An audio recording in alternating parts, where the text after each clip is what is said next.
What's up, guys? Okay, so I briefly wanted to hop on here to discuss my story, my battle with CHS. So you may be saying, what is CHS? So it's called Cannabinoid Hyperemesis Syndrome. So it's basically your system has cannabinoid receptors. So in layman's term, the neurotransmitters from your brain and the ones from your esophagus are getting crossed up. So you're giving each system the wrong signals. So in turn, your brain is saying one thing, your esophagus is saying one thing, so your esophagus tightens up and causes you to throw up. So long story short, it's something where if you smoke a whole lot of weed, you throw up. Now, it doesn't affect everyone who smoke weed. It doesn't affect everyone the same. Some may get it every now and then. Some get it all the time. Just depends on the actual person. So I wanted to discuss my journey with CHS. And I didn't actually know I had CHS until years after I knew it was a thing. Probably like most people, because actually it's relatively new. Most doctors don't even realize what it is. They don't even test people for it because it's not on their radar. So, okay, flash forward back to when I was 16, 17. It was around Thanksgiving, I believe.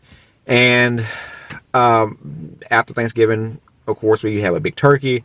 And the week after, I just have a lot of turkey sandwiches with nice white meat, mayo, white bread, hot sauce. Delicious.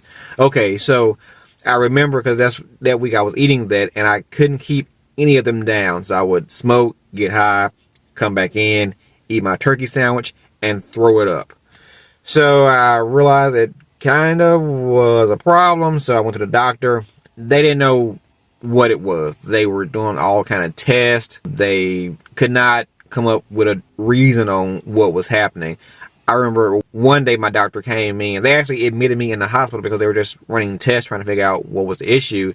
The doctor came in. He actually asked me, he was like, I wanted to ask you, why you're not in the room with your parents, because I know, kids like to smoke weed. They pass a blunt around. He did say blunt.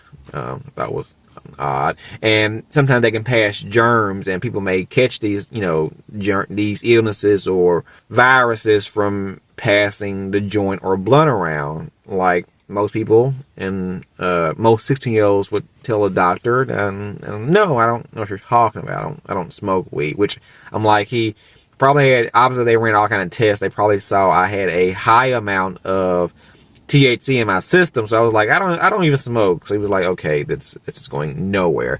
So it turns out they diagnosed me with histoplasmosis, in which he called bird shit disease. So basically, if you're around an outside area where there's a lot of bird poop, the toxins from the bird poop comes into your system, gives you this virus called histoplasmosis. Again, it's called bird shit disease. My wife actually still doesn't. She thinks I'm making this story up. I'm like, I'm telling you, this is exactly what the doctor told me. Okay, so they wound up prescribing me, I believe it was prednisone. I wanted to say it was Prevacid, but I feel like it was prednisone because it was a steroid. Anyway, they prescribed me that. After about a week or two, my esophagus, they did tell me that my esophagus was getting enlarged, which was tightening up, which was causing me to throw up my food, similar to what CHS does. So was prescribed the steroid. After about a week or two, it went away. I didn't actually, I had no consistent issues with vomiting from that point on. Now, I would say about 10 years after that, when I was a full adult, I would have issues where it happened, I would say about 3 or 4 times where I was going to work and I got this immediate urge, and I, of course, had smoked a blunt or two before I headed to work. And I had to pull over to throw up. And I'm like, that's weird. What's that about? So it didn't happen enough to where I felt like it was a issue to get checked out. Maybe it was, but whatever. I don't like going to the doctor. I did not get it checked out. But once I quit weed and start learning about CHS, I said, maybe I actually probably had CHS in high school when that issue happened with me throwing up, when I was misdiagnosed, I believe, with histoplasmosis. Because also, I re-looked up the symptoms of histoplasmosis, and they said that it comes with fever and sweat and chills, basically flu-like symptoms plus vomiting. I didn't have flu symptoms. I couldn't hold my food down. I was throwing up, much like CHS. And even towards like I said, when I threw up a few times as an adult, the common link in there was I had smoked a lot of weed before that happened. And just like the stories now where people say they're being misdiagnosed with something else because doctors aren't testing people for CHS.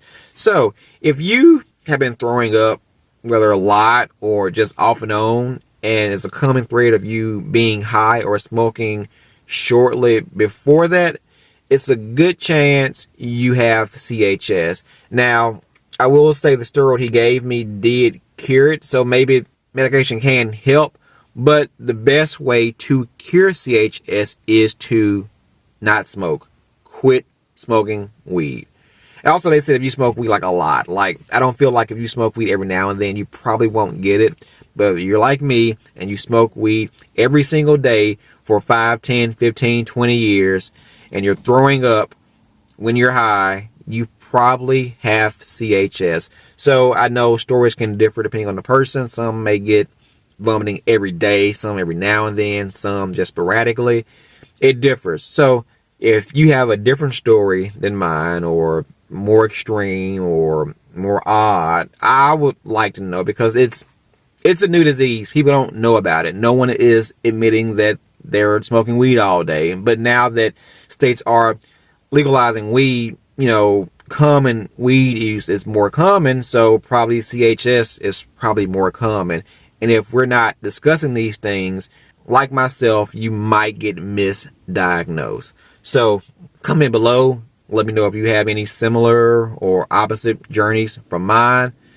Until next time, like, subscribe, share, and remember, guys, we are all in this together. Peace.